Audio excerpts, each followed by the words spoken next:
Good afternoon, this is your captain speaking, so just sit back and relax and enjoy the rest of the flight.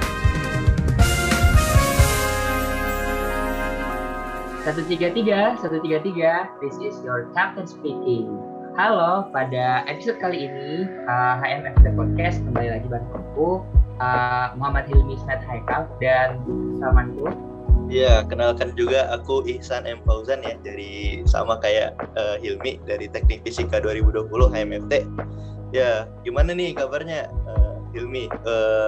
Udah siap banget nih kayaknya untuk podcast kali ini, semangat banget. Pasti dong, semangat ya kan. Apalagi buat This is your captain speaking ini. Karena kan topik-topiknya selalu menarik-menarik banget kan. Ya nggak sih, San? Iya, bener banget. Apalagi pada kali ini kita berkesempatan gitu ya, untuk mewawancarai narasumber yang pastinya keren-keren banget. Nah, buat topik kali ini kita bakal bahas topik yang kira-kira nggak bakal kalah menarik dah dengan TIYKS episode-episode sebelumnya. Iya, makin penasaran nggak sih San, topik apa yang bakal kita bawa pada kali ini? Iya, sebenarnya pada kesempatan kali ini kita mau bahas apa sih? Yeah. Oke, aku spill sedikit ya. Nah, pada hari ini gitu ya, pada podcast kali ini kita bakal bahas tentang greenhouse gas. Wah, lebih lengkapnya kita harus tanya-tanya sama narasumber yang udah profesional ya di bidangnya tuh ya. Oke, boleh Insan dikenalin narasumbernya nih?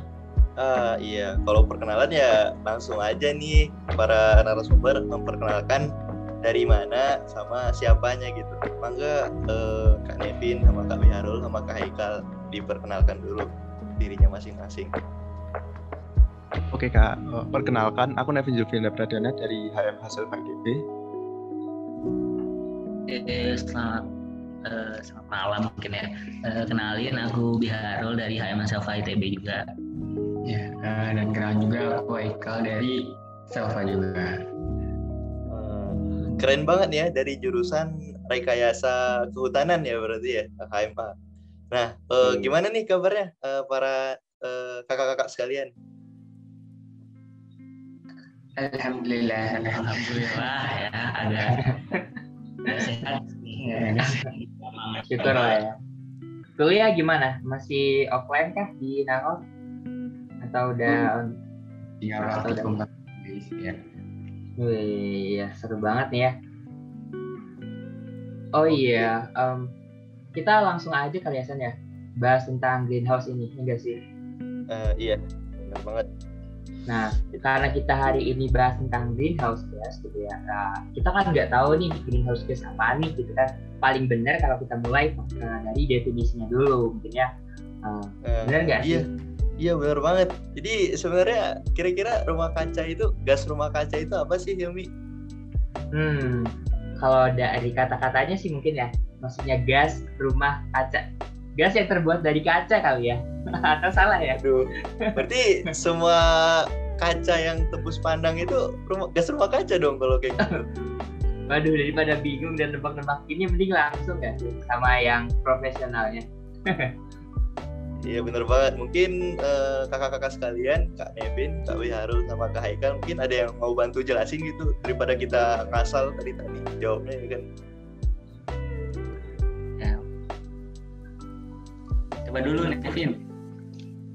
Boleh Kak Wiharul dulu. Kak Nevin dulu boleh. Siapa dulu? Aku dulu. Iya. Oke.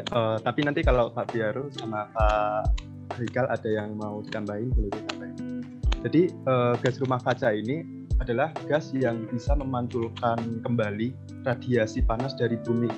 Jadi gas ini pada akhirnya akan membuat bumi kita ini hangat. Tetapi kalau misal gas rumah kaca ini terlalu banyak, ini akan mengakibatkan suhu di bumi kita ini menjadi terlalu panas. Begitu. Mungkin bisa dilanjutkan sama Kak Wiharul. Boleh nambahin, tapi sebelum nambahin klarifikasi dulu disclaimer dulu sedikit ya. Jadi mungkin kayak ya kita sama-sama mahasiswa mungkin belum bisa disebut profesional ya. Jadi kayak ya kita sama-sama belajar lah di sini. Jadi kayak ini berdasarkan wawasan dan ya berdasarkan selama perkuliahan ya. Ada sedikit-sedikit sok tahunya juga. Jadi kalau ya bener sih yang dikatakan Nevin tadi, gas-gas rumah kaca. Kayak sebenarnya di atmosfer kita tuh banyak sekali macam-macamnya gas. Kayak gas rumah kaca pun pada dasarnya secara alami tuh kayak ada juga yang terbentuk secara alami dari kayak hasil sapi siklus nitrogen. Ya siklus nitrogen gitu. Tapi yang jadi permasalahannya itu kayak sekarang nggak cuma dari lingkungan aja, tapi dari industri dan segala macam. Dan itu menyebabkan masalah-masalah seperti kenaikan suhu dan lain-lainnya kayak gitu sih. Mungkin saya jadi gampangnya kayak karena gas rumah kaca nih ya. Mungkin bisa kayak kita bayangin aja ya, kalau misalkan kita masuk ke rumah kaca. Kalau misalkan kita masuk ke rumah kaca di situ panas banget ya. Nah, panas banget itu kenapa? Soalnya si panas-panasnya tuh terperangkap gitu, panas yang udah masuk dari matahari gitu. Itu tuh terperangkap gitu kan di dalam si rumah kacanya. Nah, kalau dia efek rumah kaca ini dia tuh terperangkapnya sama ya gas-gas tadi yang udah disebutin. Gitu, jadi si panasnya terperangkap lah di bumi, jadi akhirnya suhunya naik. Wah, kalau didengar dari efeknya dia suhunya bisa naik. Kita bakal langsung relate ya kali di Kutub Utara dan Selatan bakalan cair gitu kan ya kalau misalnya suhunya naik. Wih, serem banget sih. Oke. Jadi dari jawaban dari kakak-kakak sekalian ya, tadi berarti pengaruh buruknya berasal dari emisi efek rumah kaca kan ya. Nah, kira-kira kita nih sebagai mahasiswa gitu, yang katanya tadi belum bisa dianggap profesional, upaya sesederhana apa gitu? Yang sederhana aja yang bisa kita lakuin buat ngurangin gas rumah kaca itu. Iya, yang misalnya kalau misalkan bikin hutan-hutan mini gitu kan berpengaruh nggak sih? Nah, ataupun kayak bonsai-bonsai gitu kan lucu kan? Masa gak gitu juga kali, masa bonsai gitu. Nah, mungkin kita serahin aja kali ya ke narasumber buat ngejawab daripada ngawur mulu kan. Oke. Boleh deh buat Kabi Harul dulu deh sama Haikal.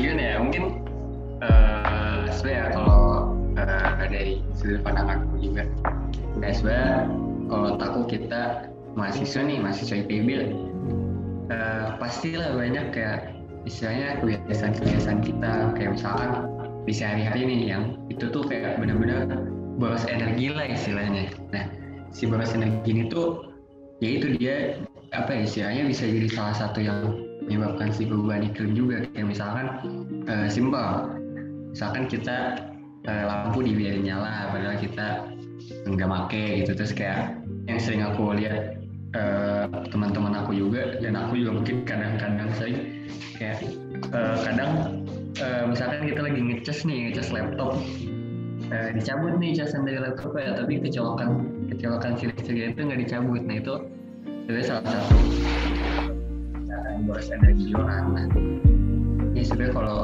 menurut aku hal-hal kayak gitu tuh bisa kita kurangin itu tuh maksudnya salah satu hal yang kecil banget lah kalau menurut aku, kecil banget, tapi sebenarnya ya itu juga bisa berpengaruh juga gitu ke perubahan iklim kayak gitu. Terus kayak ya simpelnya ya misalkan kita coba jalan kaki lah. Nah, mungkin kalau teman-teman yang kuliahnya di kampus Gani udah terbiasa jalan kaki di dalam kampus, jadi kalau agak beda terus kampus kita boleh bawa motor ke dalam, dan itu awalnya jarang banget ada yang jalan kaki, jadi kita kemana-mana bawa motor, dan itu ya berpengaruh juga ya ke perubahan iklim, walaupun emang ya nggak tahu ya apa itu jangan banget atau nggak, tapi yang berpengaruh juga ya. Nah, itu yang bisa kita lakukan ya, dikurang-kurangin lah kayak gitu ya guys ya. Oke, mungkin dari Kak Nevin mau nambahin? Nggak ada sih sebenarnya, paling cuma mau negesin lagi kalau walaupun itu sebenarnya itu kayak hal-hal kecil, tapi hal-hal kecil itu justru yang bisa bikin kita berubah.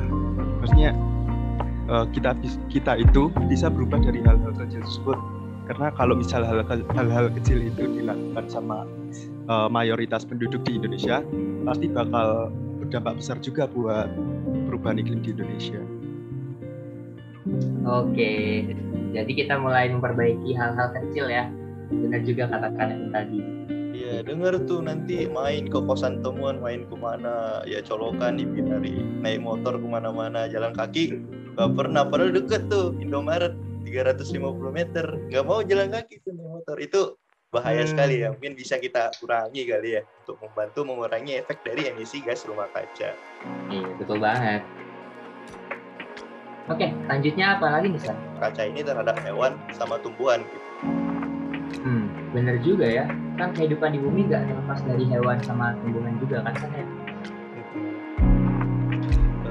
Oh iya, aku juga pernah lihat gitu pernyataan kalau gaya hidup vegan itu atau yang makannya cuma makan tumbuhan gitu, pengaruhnya bisa bagus banget karena gas-gas rumah kaca yang dihasilin hewan ternak itu katanya banyak banget. Ini kira-kira benar atau enggak?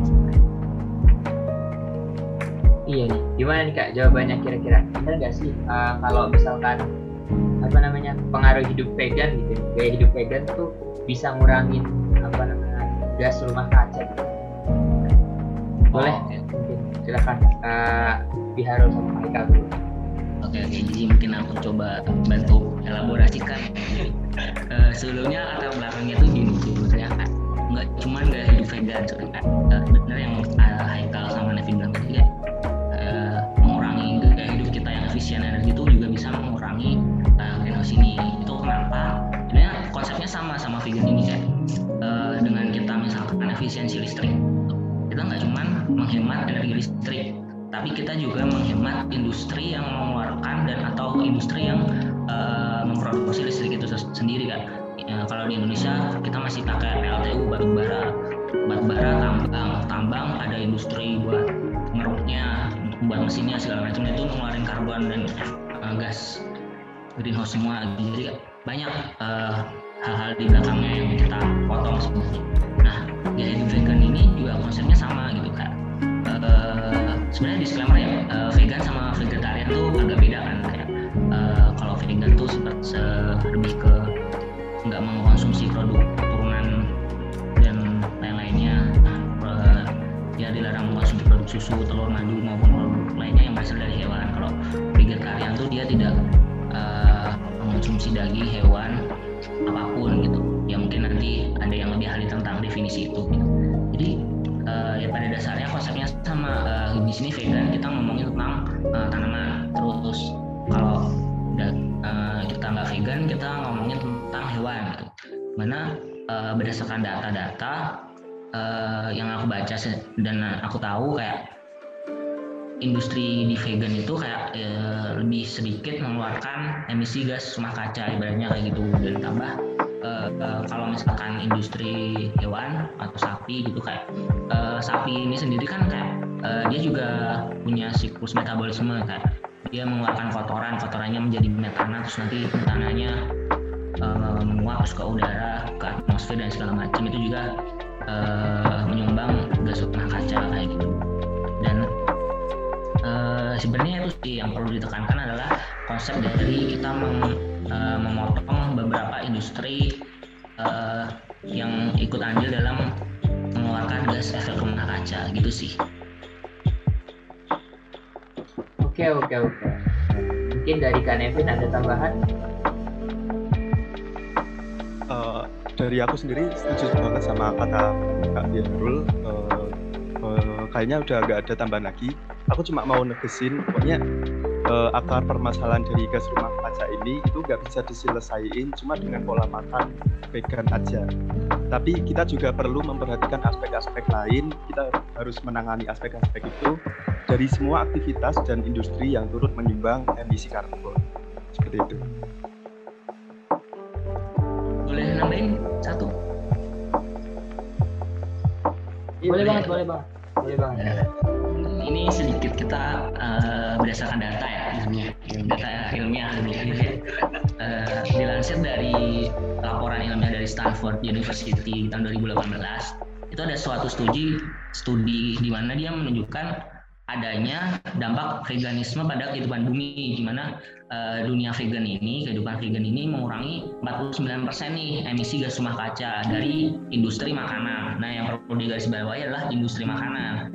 Nah, yang Kevin sampaikan tadi kayak yang menyumbang gas rumah kaca ini bukan cuma satu industri makanan loh, kayak banyak industri lain, industri listrik, produksi, ya banyak lainnya gitu. Jadi kayak kalau ditanya tadi pertanyaannya signifikan atau enggak, ya kalau dilihat dari satu sudut pandang satu industri, ya dia ada datanya mengurangi 49%. Tapi kalau dari keseluruhan industri mungkin nggak sesignifikan itu, kayak gitu sih. Oke, aku nangkep nih ya. Berarti gaya hidup vegan tuh sebenarnya bagus ya, buat mengurangi emisi terutama di industri makanan gitu ya. Tapi kan industri lainnya masih tetap aja gitu. Berarti harus menyeluruh lah dalam pengurangan. Nah, mungkin kalau misalkan kita bahas topik yang kayak gini, nah ada yang lagi anget nih di berita. Iya, apa tuh? Kita juga harus bahas ibu kota baru kan? Iya, katanya ada ibu kota negara baru ya mau dipindah. Kalau nggak salah namanya tuh ini ya, Nusantara namanya ya kan? Bener banget katanya sih ya. Nah, tapi mungkin kita perlu bahas langsung yang nyenggol-nyenggol sama masalah hutan kali ya. Ya kira-kira kan prodi dari kakak-kakak sekalian tuh kayaknya harus relate banget nggak sih sama masalah ini? Soalnya kan Kalimantan itu katanya salah satu dari paru-paru dunia. Iya nih, dan katanya ibu kota ini bakal jadi green city gitu loh. Nah, tapi kira-kira berapa persen sih fungsi hutan yang masih bisa dipertahankan buat bangun kota baru ini gitu. Mungkin dari Kak Nevin deh. Oh ya, oke Kak. Sebenarnya kalau dari KLHK sendiri, itu KLHK pada tahun 2019 itu telah merumuskan beberapa prinsip Forest City. Forest City ini konsep ibu kota negara baru ya BTW. Ini salah satu prinsipnya itu memanfaatkan 50% wilayah untuk dikembangkan. Jadi mungkin 50% ini akan dibangun menjadi Forest City, dan untuk 50%-nya lagi jujur dari saya sendiri saya belum tahu. Tapi kalau dari pengetahuan saya ya, saya sudah sempat nanya ke dosen juga. Jadi harusnya untuk pembangunan kota baru ini harusnya ada sekitar 30% sampai 40% fungsi hutan yang masih dapat dipertahankan. Tapi karena ini konsepnya Forest City, kita bisa berharap bahwa lebih dari 40% fungsi hutan itu akan dipertahankan oleh pemerintah seperti itu. Wow, ternyata cukup gede ya angkanya yang bisa dipertahankan. Mungkin ada pendapat lain dari Kak Biharo sama Kak Haikal.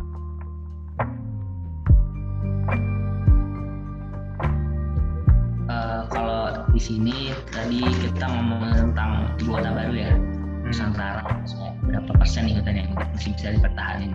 Maksudnya kalau dari fungsi-fungsi hutan kayak salah satunya aja ya, kayak fungsi hutan kan sebagai dia menjaga siklus ekologis dari lingkungan, kayak ada hidrologi, terus ada dia juga mempertahankan spesies-spesies baik flora maupun fauna. Ya, sebenarnya kalau kita bicara berapa persen tadi udah diomongin Nevin gitu. Tapi yang perlu digarisbawahi adalah kayak ya untuk mempertahankan fungsi hutan yang secara idealnya kayak ya mungkin yang jadi tantangan adalah untuk membangun suatu ibu kota kayak pasti ada hal yang dikorbankan kayak gitu, dan bahkan pengurangan tadi Nevin kalau nggak salah bilang sekitar berapa ya yang masih bisa dipertahankan 30 sampai 40 ya gitu.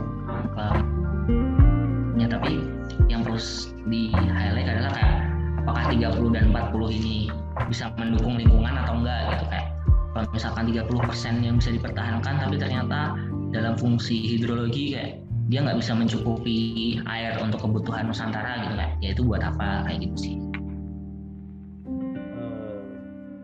Oke, mulai nangkep nih. Jadi ya semoga aja lah ya, kan tadi udah dibilang tuh sesuatu yang pengen didapetin harus ada yang dikorbankan. Semoga hutan yang menjadi paru-paru dunia, yang menjadi penyelamat kita semua ini bukan jadi korban yang paling banyak gitu ya. bukan jadi dikorbankan semua, malah tadi kan targetnya tuh sekitar 30-an ke atas. Jadi kalau nyatanya tinggal dikit gitu kan bahaya juga. Oh iya juga kemarin pas masa awal pandemi gitu, aku sempat baca pernyataan gitu ya. Kalau sebenarnya gas rumah kaca yang dihasil itu nggak beda jauh selama masa pandemi nih dibanding sebelum pandemi. Padahal menurut yang kita tahu gitu, pas pandemi itu kan orang jarang banget ya keluar rumah. Jalanan kayaknya kosong banget gitu. Mungkin juga bisa karena mereka banyak di rumah gitu ya. Jadi mungkin banyak ngudut kali yang nyebat gitu ya. Jadi ya sama aja gitu. Aduh, kalau kayak gitu berasap rumahnya. Bahaya. Maksud lu berarti ada faktor lain gitu ya dari yang menyebabkan greenhouse gas ini tambah banyak gitu, ataupun nggak jauh beda antara pandemi dan sebelum pandemi gitu ya?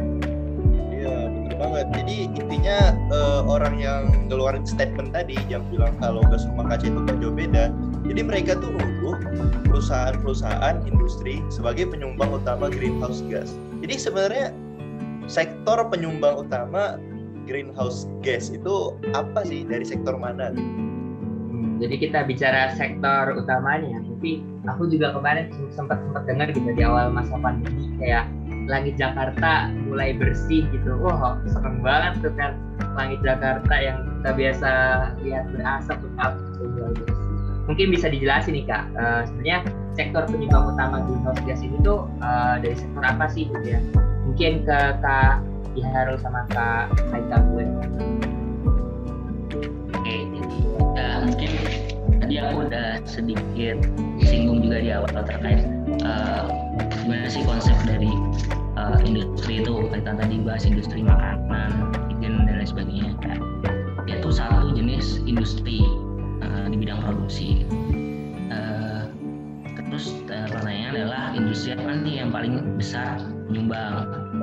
Nah, sebelum masuk ke situ, mungkin ada yang bertanya-tanya, kok bisa sih sama pandemi tidak jauh beda gitu. Nah, saat pandemi ini kita tuh emang tidak mungkin bisa dibilang kalau kita pikir kayak aku nggak keluar rumah, aku nggak naik motor segala macem, kayak aktivitasku berkurang, emisiku berkurang gitu, footprintku berkurang gitu. Tapi untuk menunjang kehidupan, apakah industri produksi seperti makanan, infrastruktur dan lain sebagainya itu berhenti? Tentu saja enggak, karena kalau itu berhenti ya berarti listrik hilang, makanan juga berkurang, kita manusia juga kekurangan makanan nantinya. Jadi kayak sama kayak tadi, industri makanan, industri infrastruktur, logistik dan lain sebagainya, ya mereka tetap berjalan, kayak mereka tetap mengeluarkan gas emisinya gitu. Jadi kayak ya nggak bisa dibilang mereka tidak mengeluarkan juga gitu. Jadi tapi kalau ditanya industri apa, aku belum punya datanya sih, tapi yang pasti industri yang dia tuh menunjang kehidupan manusia gitu. Nah, sebenarnya yang perlu dilihat adalah bukan masalah industri ini berarti harus berhenti karena dia mengeluarkan emisi gitu. Tapi kan di satu sisi dia juga untuk menunjang kehidupan manusia gitu, karena yang perlu kita mungkin buat teman-teman juga ya, biar jadi kayak ya pemikiran dan muncul ide-ide baru, kayak yang harus dilakukan adalah kayak gimana caranya kita tuh tetap melakukan produksi untuk menunjang kehidupan manusia, tapi dengan teknologi terbarukan yang dia bisa memotong emisi dari gas rumah kaca itu, kayak gitu sih. Baik. Oke. Iya, dari Kak Nevin ada tambahan gitu? Oke, aku mau nambahin sedikit aja. Jadi tadi benar banget kata Pak Biaro, kalau misal kita juga keluar rumah, kita nggak beraktivitas di luar gitu kan. Tapi kan kalau misal kita di dalam rumah terus, itu kan otomatis kita memperbanyak penggunaan energi listrik. Dan sumber utama energi listrik kita itu masih didominasi oleh PLTU batubara. Jadi mungkin di situ bisa jadi akar permasalahannya kenapa nggak turun, karena memang ketergantungan terhadap energi listrik ini justru makin meningkat terusnya, karena kita makin sering di rumah, makin sering kayak Zoom atau meeting gitu kan pakai energi listrik juga kan. Seperti itu. Jadi setelah kita dengar penjelasan tadi, ya walaupun kita ngerasanya nggak ada keluar rumah gitu, jadi nggak ada motoran, nggak ada naik mobil, jadi gas-gas dari knalpot itu nggak ada gitu. Tapi ya Zoom jalan, pakai internet jalan, listrik kepake terus. Mining kripto apalagi, itu kan sangat banyak menggunakan listrik katanya kan ya. Nah jadi mungkin setelah kita lihat-lihat, ternyata ya banyak juga gitu dampak buruk dari gas rumah kaca ini gitu. Ya bener banget nih San. Kalau misalkan diibaratkan karakter film gitu ya, gas rumah kaca ini kayak villain aja ya gitu. Kerjaannya ngelakuin kejahatan terus, ya gak sih? Kalau di beberapa villain itu kan villainnya bisa tobat kan ya, bisa insaf gitu karena khutbah no jutsu, ya terus insaf gitu. Kira-kira gas rumah kaca ini kira-kira bisa bertobat nggak? Bisa insaf juga nggak? Menimbulkan kejahatan gitu. Gak jelas kan, makin garing aja nih Isa nih. Nah kan kita dari tadi kayaknya ngomongin dampak buruk terus gitu ya dari gas rumah kaca, tapi kira-kira ada manfaatnya nggak sih dari gas rumah kaca ini gitu ya, terutama yang berlebihan gitu ya bagi manusia? Kira-kira ada dampaknya nggak, dampak baik gitu ya yang bermanfaat? Boleh nih dijawab nih kakak-kakak, dari Kak Nevin dulu boleh.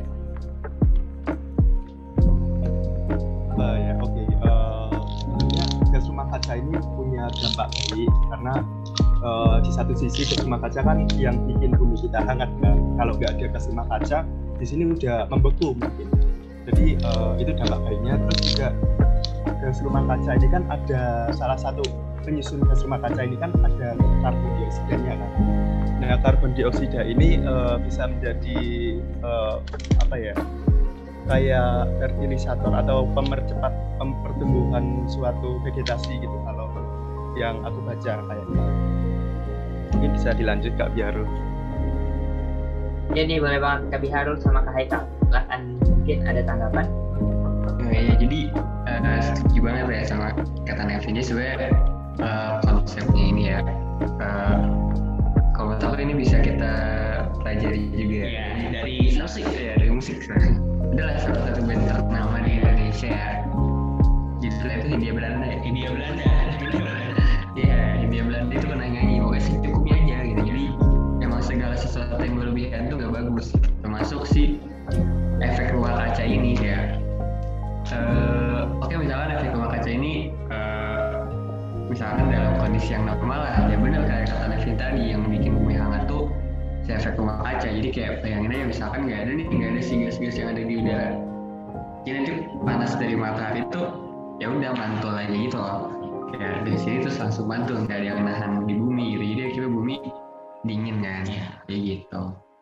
Jadi ya secukupnya aja. Terus sebenarnya ini aku juga ada sih kayak baru baca-baca dan mungkin kebenarannya nggak tahu bisa dipertanggungjawabkan apa enggak. Mungkin jadi sebenarnya ada nih, kayak ada dilansir dari salah satu studi lah, ada di National Geographic Indonesia katanya. Jadi katanya sekarang tuh adalah perusahaan penerbangan luar angkasa. Jurusan yang belajar itu tuh apa ya? Astronomi. Ya astronomi atau apa lah, mesin atau apa ya? Atau mungkin teknik fisika kali, nggak tahu juga ya. Jadi intinya ada nih perusahaan-perusahaan kayak SpaceX gitu. Katanya mereka tuh sedang kayak berlomba-lomba untuk untuk apa ya, saya nerbangin manusia ke Mars nih, dan katanya si bahan bakar yang dipakai itu tuh ya salah satunya dari karbon dioksida. Nah kan karbon dioksida banyak nih dari si efek rumah kaca ini, dan ya itu tuh bisa jadi kayak apa ya, salah satu solusi lah katanya gitu yang bisa dipakai buat mengurangi si emisi rumah kaca ini. Jadi karbon dioksida dipakai buat nerbangin manusia ke Mars, dan nanti jadilah hasilnya film The Martian kan. The Martian. Gitu. Ini aku baru baca-baca sekilas banget aja sih. Oke. Wah, ternyata ada dampak baiknya juga ya San ya. Pertama gas rumah kaca ini.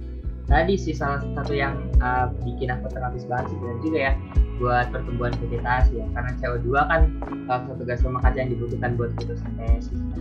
Nah, sebenarnya nih fenomena gas rumah kaca ini udah ada dari lama kan, bener nggak sih? Iya, udah lama. Salah satunya tuh kalau nggak salah ditimbulkan karena terjadinya perubahan iklim, bener kan?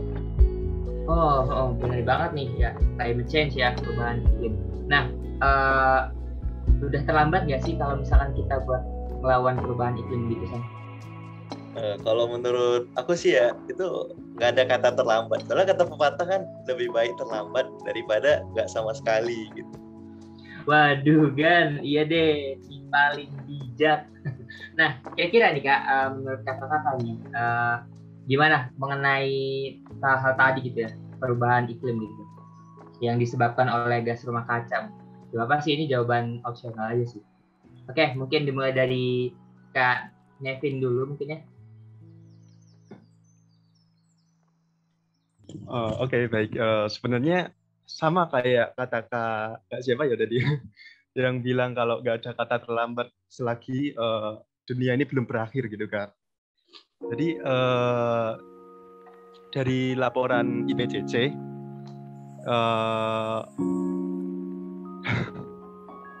boleh Kak Biarul dan Kak Haikal dulu. Oke, boleh. Kalau friend. Oke. Ya. Jadi gini ya, pertanyaan tuh terlambat atau tidak. Nah, kapan kita tahu terlambat? Ya kalau sudah tidak bisa diperbaiki. Ketika bel sekolah sudah berbunyi. Ya, sekolah sudah berbunyi ting ting ting jam 7 pagi itu sudah terlambat. Masalahnya bumi nggak punya bel sekolah. Ya. Jadi sebenarnya kalau yang perlu dilihat adalah kayak gas rumah kaca ini isunya ini udah lama nih, dari mungkin zaman apa sih revolusi industri ya, industri mulai berkembang, emisi mulai banyak, dirasa-rasa nih kok perubahan iklim kejadian dikit-dikit lama-lama menjadi ya. Tapi kalau misalkan kita gambarkan analoginya, ya dulu kita masih permasalahannya tuh balon kita baru kecil, sekarang permasalahannya makin besar lagi, balonnya tuh kayak mungkin hampir meletus ya, tapi nggak tahu kapan meletusnya. Ya kalau dikata belum terlambat, ya menurut aku belum terlambat gitu, karena kita masih punya kayak bahkan dunia pun ada perjanjian apa ya, lupa kemarin, COP26 atau coba berapa ya, kayak itu dia berkomitmen untuk menanggulangi perubahan iklim dan mengurangi suhu bumi dan segala macamnya gitu kan. Cuman yang jadi catatan adalah permasalahan ini udah terlalu besar dan terlalu kompleks untuk kita selesaikan sendiri gitu sebagai individu. Jadi perlu usaha lebih, perlu masif kerjasama dari berbagai belah pihak dan komponen agar permasalahan gas rumah kaca ini bisa teratasi kayak gitu sih.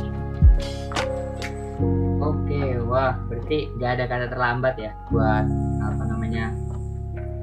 buat ngelawan perubahan iklim gitu ya, akibat gas rumah kaca ini. Yang penting semua orang kompak dan sepakat gitu buat buat ikut ngelawan sama-sama.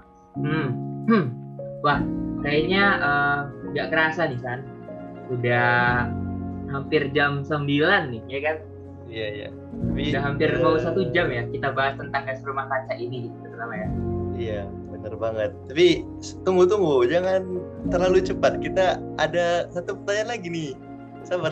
Jadi pertanyaannya kan tadi kita bahas tentang tumbuhan nih. Nah, kira-kira tumbuhan apa gitu ya yang bikin senang? Ya, ada yang tahu nggak? Apa ya? Mungkin dari kakak ada yang bisa jawab tumbuhan yang bikin senang. Tumbuhan yang bikin senang apa sih? Bikin senang apel. Oh, kayaknya bukan. Dari Kak Nevin ada jawaban? Lepas. Belum kepikiran sih, apa ya? Oh, belum kepikiran. Oke, dari teman saya nih sebagai sama-sama pembawa acara, gimana nih, Hilmi? Tahu nggak jawabannya apa? Aduh, apa ya? Gak tahu nih San. Ya udahlah, nggak apa-apa, aku spill aja ya jawabannya. Jadi tumbuhan yang paling bikin senang itu adalah toge, tapi together with you forever gitu. Oke. Jadi itu jawabannya ya. Kita dapat insight baru gitu. Tumbuhan yang bikin senang. Oke, tadi kata Hilmi udah jam 9 ya kita bahas tentang gas rumah kaca, dan kayaknya iya nggak bakal cukup sih satu episode gitu untuk bahas tentang gas rumah kaca ini. Bener banget, setuju banget nih. Mungkin kita nanti bisa bikin part 2-nya kali ya, San, ya, tentang gas rumah kaca ini. Sabi, mungkin bisa diatur kali ya. Nah dari pertanyaan-pertanyaan tadi, aku udah dapet banyak insight loh gitu. Dari hal yang sederhana aja bisa membuat pencegahan emisi gas rumah kaca berlebihan, kayak colokan tadi, sama jalan kaki, jangan keseringan pakai motor, sama sektor apa aja yang nyumbang gas rumah kaca gitu. Nah kalau dari kamu sendiri gimana? Ada dapat ilmu baru apa gitu? Ya aku dapat ilmu baru. Maksudnya ini ya yang aku dapat, kebiasaan baik yang dilakukan sama manusia tuh bakal timbal balik pula gitu. Akan ada kebaikan dari alam juga. Gitu sih paling dari aku. Jadi kita sebagai mahasiswa nih perlu banget ya, kan katanya agen perubahan gitu. Kita harus bisa mencari cara untuk menanggulangi gas rumah kaca ini. Mungkin nanti antara teknik fisika dan mungkin himpunan-himpunan lain gitu ya yang punya potensi untuk kerjasama bisa bersama-sama menanggulangi masalah ini gitu. Iya bener banget nih, sambil menangani masalah sambil cari cuan ya kan. Bisa banget ya kan. Kalau kata pribadi sih sambil menyelam minum air kolam. Kok minum air kolam sambil menyelam minum air juga gitu. Ya, kalau gitu tenggelam lah, nggak asik peribahasanya, salah. Jadi intinya kita saling kerjasama aja lah ya untuk menangani masalah gas rumah kaca ini. Iya, bener banget. Oke. Udah mungkin di ujung acara ya. Makasih banget nih buat Kak Biharul, Kak Haikal, juga Kak Nevin udah mau bantu kami di sini ya. Sebelum kami tutup, kira-kira ada pesan-pesan gak sih dari kalian bertiga gitu buat para pendengar kami yang setia ini? Oke, mungkin dari Kak Nevin dulu deh. Maaf tadi kesan-pesan kan? Iya, buat pendengar kami yang dari mancanegara nih, dari sebelahan dunia. Oh iya, oke. Untuk pesan-pesan mungkin jangan lupa jaga kesehatan aja sih dari aku. Mungkin bisa dilanjut gitu. Oh iya. Lanjut Kak biar. Ya kalau ada dari aku sih, mungkin kita sebagai mahasiswa yang mungkin terpengaruh dari ajaran-ajaran dosen, kita tuh rekayasa tanah gitu kan. Bahkan skripsi kita, tesis belum tesis. Skripsi kita itu kita melihat berbagai permasalahan yang ada di lingkungan dan kita berupaya untuk menyelesaikannya gitu kan. Ya percayalah, jangan kalau kita berada di suatu lingkungan dan kita nyaman supaya kita tidak merasa ada masalah, itu sebenarnya kita sedang tidak peka dengan lingkungan. Jadi kan pasti ada masalah di lingkungan yang harus kita selesaikan. Jadi sebagai mahasiswa ya jangan capek-capek untuk cari masalah dan gimana cara untuk menyelesaikannya, kayak gitu sih. Haikal.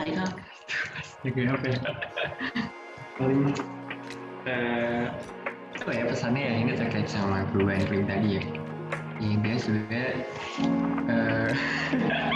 perubahan iklim tadi ya. Sebetulnya ini akan ada sebuah program besar, sebuah webinar yang bakal membahas banget juga nih tentang perubahan iklim. Nah itu nanti bakal diadakan hari Sabtu ya teman-teman semua. Ini tapi nggak tahu ini tayangnya kapan nih. Tapi ya udah. Ya ini akan tayang hari Sabtu tanggal 19, itu ada webinar Forestal dan ini kita bakal membahas banget tentang perubahan iklim. Teman-teman. Bisa cek terus Instagramnya boleh cek terus Forestal ITB teman-teman. Cakep banget. Iya, keren banget. Termasuk bridgingnya bagus banget gitu. Iklannya keren. Harus belajar gitu untuk penyampaian seperti ini. Mungkin ini terakhir banget dari kami, dari aku, dari Hilmi, dari dari kakak-kakak semua juga mungkin kami mohon maaf gitu jika tadi ada salah kata atau ada kata-kata yang kurang berkenan. Jadi semoga ini bisa jadi pengalaman yang berkesan bagi kita semua dan kedepannya kita bisa ada kesempatan untuk berkolaborasi lagi gitu. Oke, iya, bener banget nih. Mungkin sekian dulu buat episode kali ini ya, teman-teman. Yang aku dan Ihsan juga tutup. Mungkin 133, this is your captain signing out bareng aku Muhammad Hilmi Ismet Haikal dan aku Ihsan dan Fauzan, dan bye-bye. Bye-bye.